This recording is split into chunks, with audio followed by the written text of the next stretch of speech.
Welcome to Series 1, Episode 7. In our last episode, Episode 6, we talked about the nature of God, we talked about the personhood of God, we defined the Trinity, we shared metaphors of the Trinity, we saw the Trinity explained from Scripture and tradition and from reason. We also talked about heretical views of the Trinity, and we shared a spectrum of those various views. Today, we're going to look at God's attributes. So far, we've used the Apostles' Creed as our guide. We've covered the words, I believe in God the Father. And today we want to take a look at Almighty. As we do, we're going to look at a few of God's other attributes as well. You know, the attributes of God are best studied as a devotional exercise, I think, and not an intellectual-only exercise. It's easy to get bogged down in the monotony of vocabulary, but this can be honey to our souls to talk about what God is like and who God is. When we truly love something, whether that be a spouse or a donut, we want to possess it, behold it, enjoy it, taste it, touch it, smell it, experience it. And I think sometimes we get that wrong about love. We can imagine that love is purely selfless, and maybe you've heard that before, or something along those lines. One of my favorite theologians, Thomas Oden, he once defined love as the confluence of two seemingly paradoxical tendencies, the desire to enjoy the object of love and the will to do good for the beloved. In other words, there's a strong desire to possess and enjoy the thing that we love, and a strong desire to bless and give freely to that which we love, no matter how much it costs us. And I say all that to say that God deserves our love. And part of that means that it's good for us to desire God and to desire to enjoy God. So let's be vigilant to guard against coming to this discussion as if it was merely an intellectual discussion. And secondly, I think we have to recognize that any discussion of God and His attributes falls short. You know, God is best summed up as I am. Man, I remember being in a Lutheran Sunday school class and learning about God telling Moses, I am. And the Sunday school teacher just thought that was so profound and tried to explain it. And I remember sitting there thinking, well, I am too. And so is everyone in this room. They are, I am, God is, right? So what did God mean when He said, I am? Well, one of the other ways that we can translate that is He who is. Or He who is what He is, or I will be what I will be. You have Jesus who says, before Abraham was born, I am. Man, I am. It tends to connote this timeless, unchanging, and at the same time, unwillingness to be defined by anything outside of Himself. I am. So even though we recognize that we're going to fall short of talking about God and that human language is limited, G.K. Chesterton once said that if a thing is worth doing, it's worth doing poorly. And in this case, I think that's true. I think learning about God is very worthwhile, even if we can only do it poorly. And lastly, I would encourage you to embrace the mystery. Spurgeon has this great quote on predestination, and I think it's relevant for a lot of topics when it comes to Christianity, but I think it's particularly applicable as we talk about the attributes of God. Spurgeon says, I love this quote, listen to this quote, it's amazing. Spurgeon says, there are some men who claim to know all about the matter. They twist it round their fingers as easily as if it were an everyday thing. But depend on it, he who thinks he knows all about this mystery knows but very little. It is but the shallowness of his mind that permits him to see the bottom of his knowledge. He who dives deep finds that there is a lower depth to which he can attain a deeper depth still. You know, to paraphrase G.K. Chesterton, man, if you think that you can see all of God, you're standing in the shallow end of the pool. We need to go out into the deep water and be willing to embrace some mystery.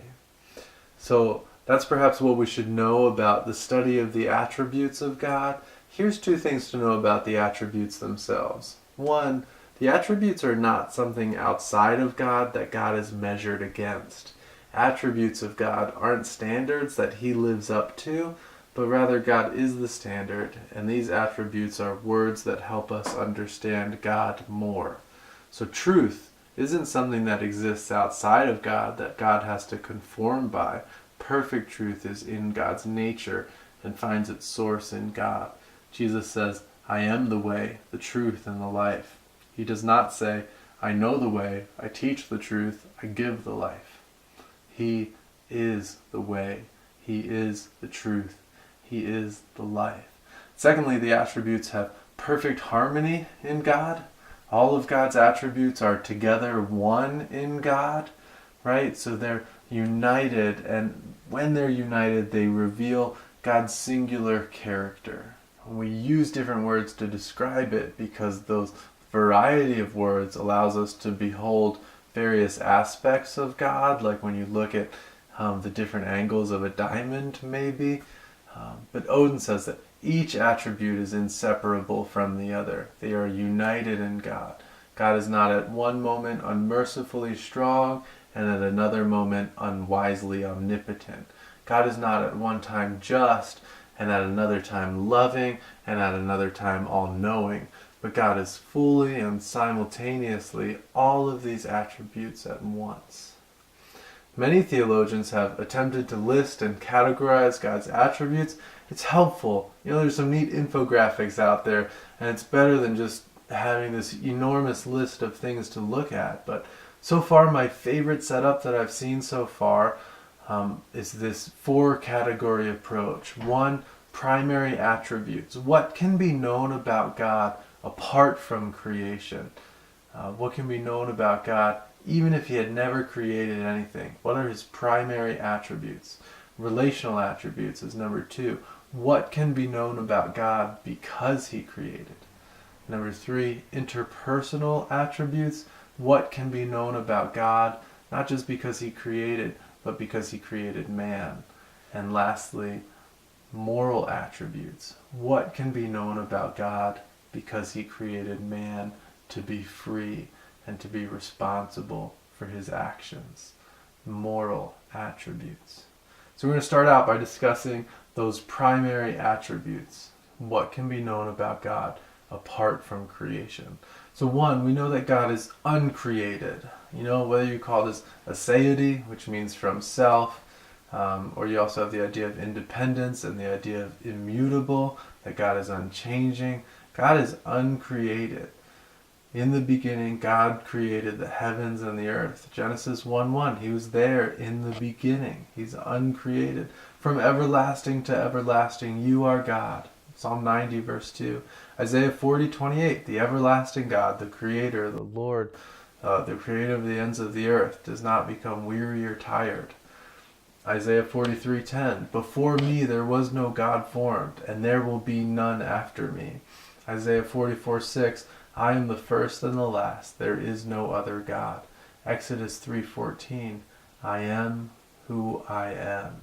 That one will come up a lot.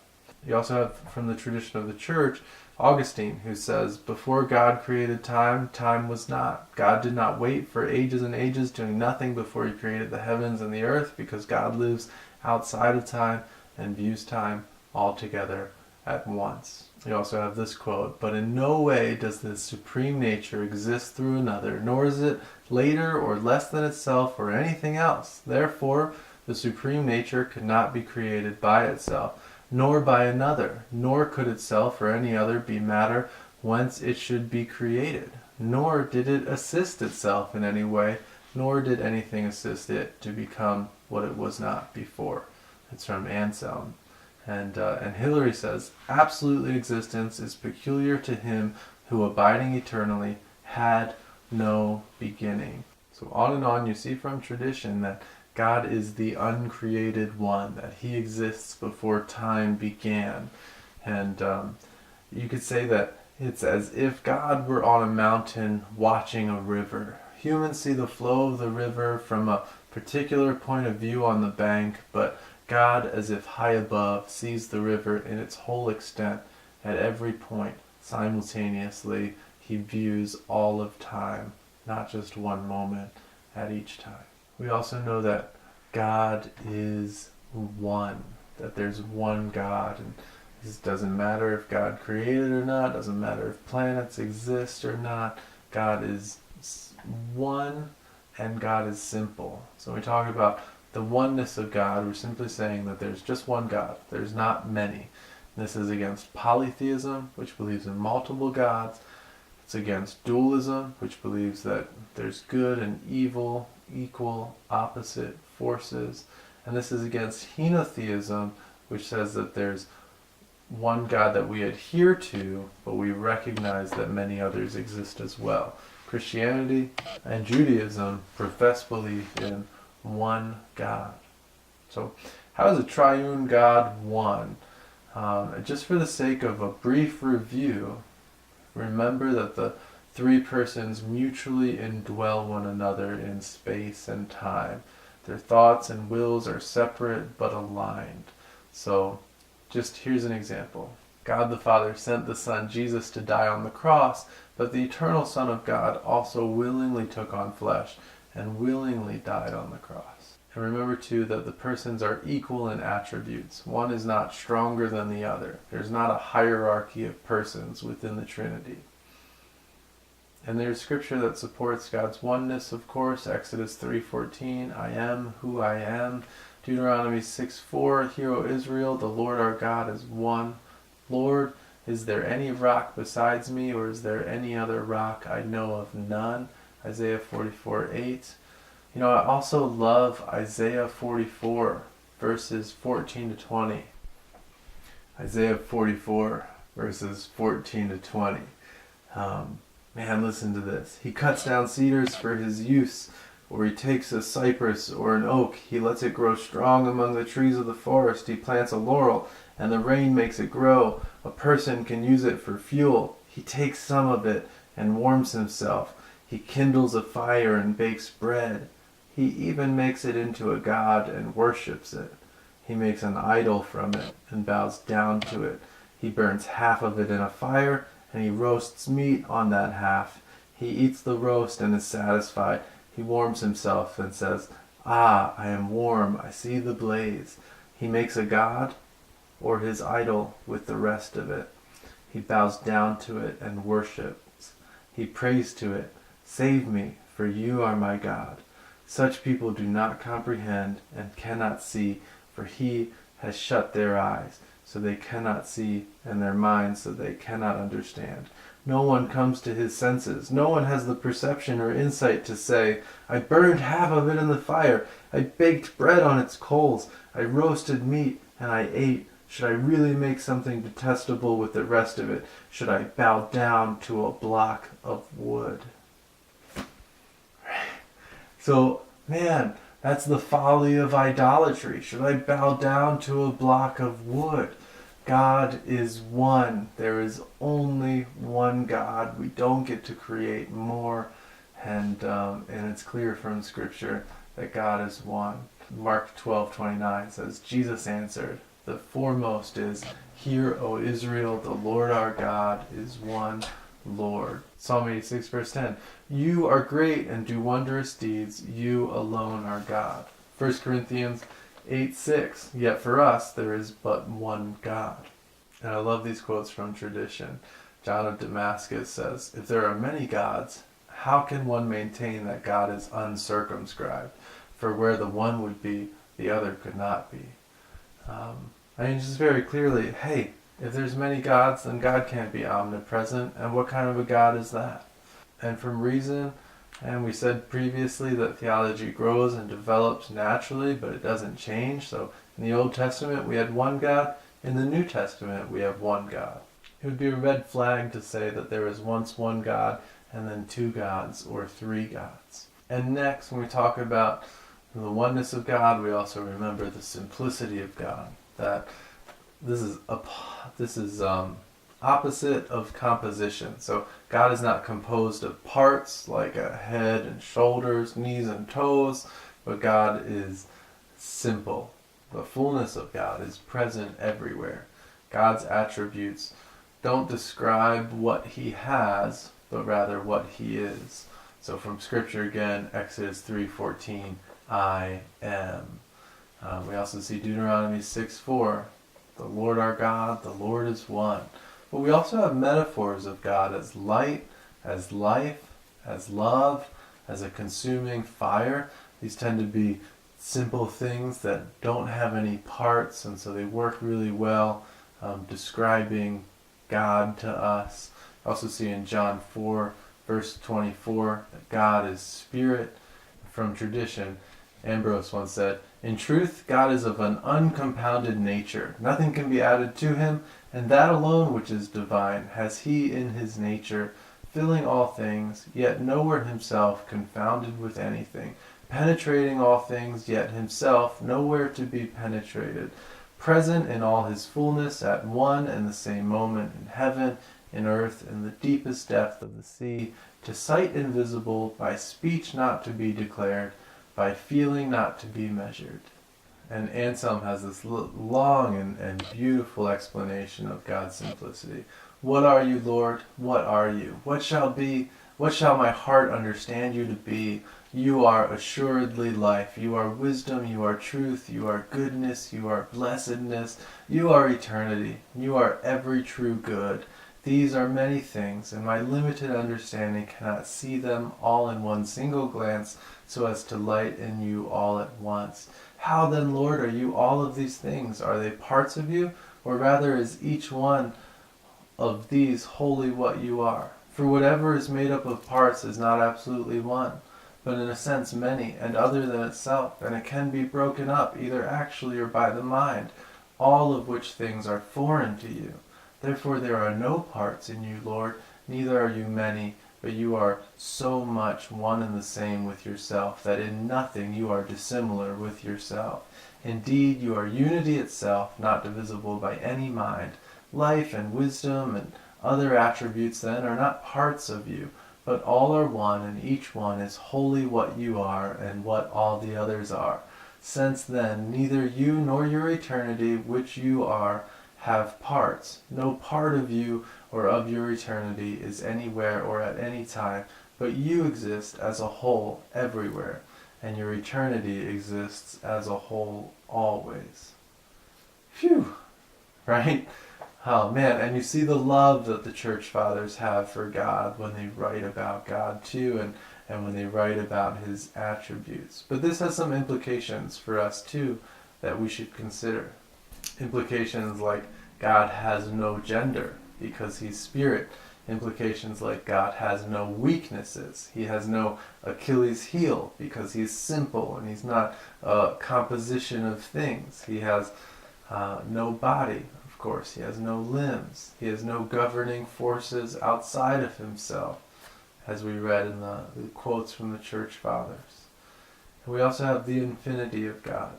And this talks about God's immensity, his relation to space, as well as his eternality, his relation to time. Psalm 145 verse 3 says, his greatness is unsearchable. 1 Kings 8:27 says, will God dwell on earth? Behold, heaven and the highest heaven cannot contain God. How much less this house that I have built? 2 Peter 3:8 says that one day in the Lord is like 1,000 years, and 1,000 years is like one day. Psalm 102:27, you are the same, and your years will not come to an end. Revelation 1:4, grace to you and peace from him who is, and who was, and who is to come. Psalm 90 verse 2, before the mountains were born, or you gave birth to the earth and the world, even from everlasting to everlasting, you are God. Scripture tells of a God who has always been, who is both immense and eternal, that he is at all places, at all times. God always was and always is and always will be. From the tradition of the church, Gregory of Nazianzus says that God always was and always is and always will be. Or rather, God always is. For was and will be are fragments of our time, of our changeable nature, but God is eternal being, and this is the name that he gives himself when giving the oracle to Moses on the mount, for in himself he sums up and contains all being, having neither beginning in the past nor end in the future, like some great sea of being, limitless and unbounded, transcending all conception of time and nature. He also says somewhere else, the divine nature then is boundless and hard to understand, and all that we can comprehend of him is his boundlessness. And I think the last one that I want to discuss from God's primary attributes is that he is a living God. This refers to God's incomparable aliveness, right? So contrasted with the immobility and the impotence of false gods. And we see this all throughout Scripture. Who is the uncircumcised Philistine who should defy the armies of the living God? Psalm 42:2, my soul thirsts for God, for the living God. Matthew 16:16, you are the Christ, the Son of the living God. 1 Thessalonians 1:9, how you turn to God from idols to serve a living and true God. Hebrews 12:22, you have come to Mount Zion, to the city of the living God. Revelation 7:2, having the seal of the living God. Jeremiah 10:10, the Lord is the true God. He is the living God, the eternal King. Right? Psalm 84:2, my heart and flesh cry out for the living God. Psalm 121:4, he who watches over Israel will neither slumber nor sleep. Isaiah 40:28, do you not know? Have you not heard? The Lord is the everlasting God, the creator of the ends of the earth. He will not grow tired or weary. And so listen to this. I love this. Isaiah 46 verses 5-7. This passage is so cool and a lot like the other Isaiah passage that we read. Who will you compare me to or make me equal to? Who will you measure me with so that we should be like each other? Those who pour out their bags of gold and weigh out silver on scales, they hire a goldsmith and he makes it into a god. Then they kneel and bow down to it.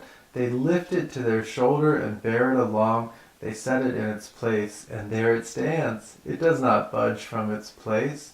They cry out, but it doesn't answer. It saves no one from his trouble. So God is the living God, and he's contrasted to these idols that don't talk, that don't move, that aren't alive, that can't change circumstances at all. And we see this picked up from the tradition of the church too. Justin Martyr has this writing called the First Apology. And it's really interesting stuff. Christians used to be accused of being atheists because they denied the gods. But Justin Martyr would talk about how the Romans were atheists because they denied the one true God, but not only did they deny the one true God, they also didn't really believe that their gods were gods. And he goes on to point out how this is the case, and he says things like, man, if you really believed that your gods were gods, would you really feel the need to post a human guard? What kind of a God needs a human to guard him, right? And Justin will also talk about how if you truly believed that these gods were gods, would you really lock them in a closet? Would you really turn off the lights? Would you really neglect them the way that you do? For Justin, it was clear these Romans are atheists. They don't believe what they say they believe. They don't believe that their gods are truly alive. We could go on. We could quote more church fathers that talk about God's aliveness, but I think the expert here is G.K. Chesterton. I love what G.K. Chesterton has to say. Let me read something to you from him. G.K. Chesterton writes, the sun rises every morning. I do not rise every morning, but the variation is not due to my activity, but to my inaction.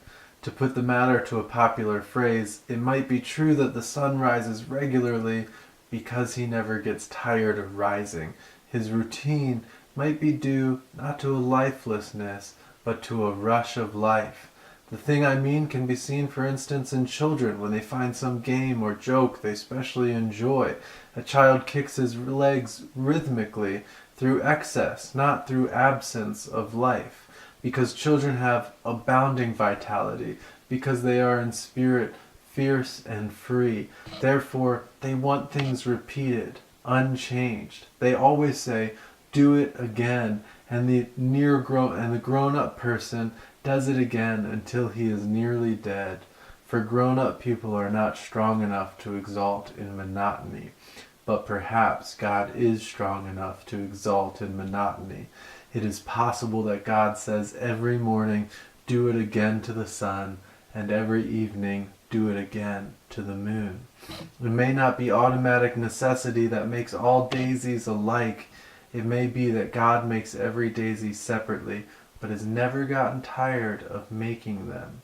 It may be that he has the eternal appetite of infancy, for we have sinned, and we have grown old, and our Father is younger than we. The repetition in nature may not be a mere recurrence. It may be a theatrical encore.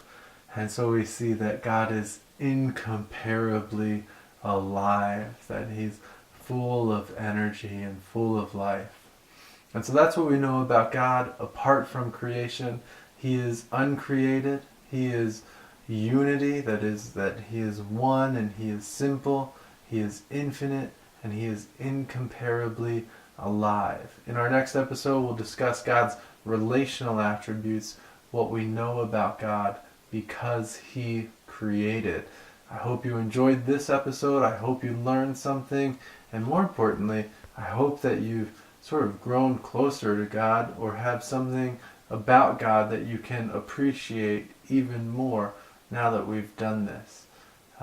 Look forward to talking about God's relational attributes, and I hope you can join us for that as well.